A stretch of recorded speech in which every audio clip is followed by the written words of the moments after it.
Yeah, let's do this. I wonder what this question is really asking us.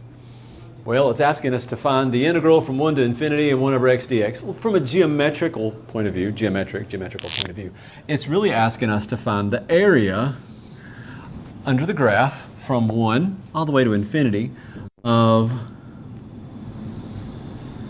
1 over x. And it's asymptotic with the x-axis. So the logical conclusion would be one of two things.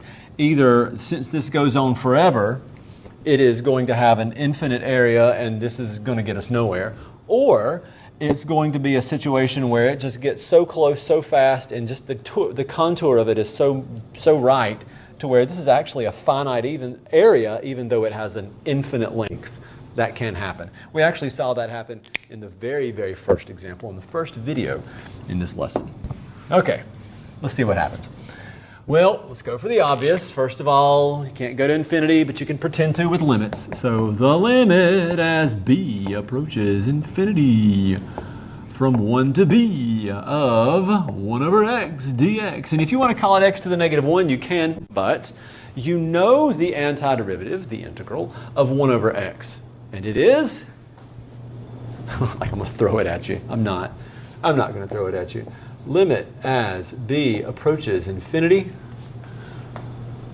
of natural log of x. And I would put it in absolute value bars, like I'm waving at you. Absolute value bars, you know, the things that are so friendly. But I'm only dealing with positive numbers anyway, 1 and infinity, which is definitely positive. So 1 to b, from 1 to b. And so we're going to plug these things in and subtract them. So we have the limit as b approaches infinity of the natural log of b minus the natural log of 1. This marker's running out of ink. She can't take much more, Captain.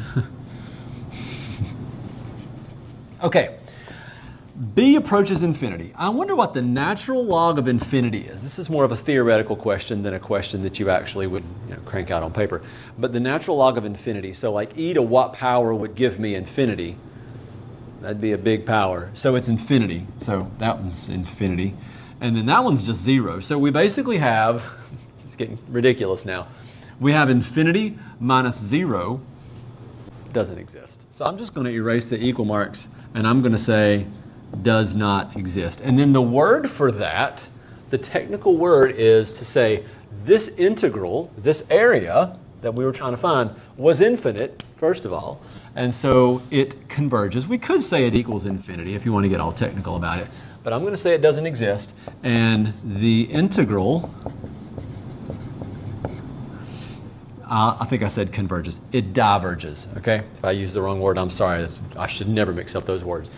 But to converge comes together. Conversations happen between people. You come together. A digression is when you go away from something. So we are digressing. We are diverging. The integral diverges. And it diverges from an actual number that we could nail down, and it just tends towards infinity. It goes off forever.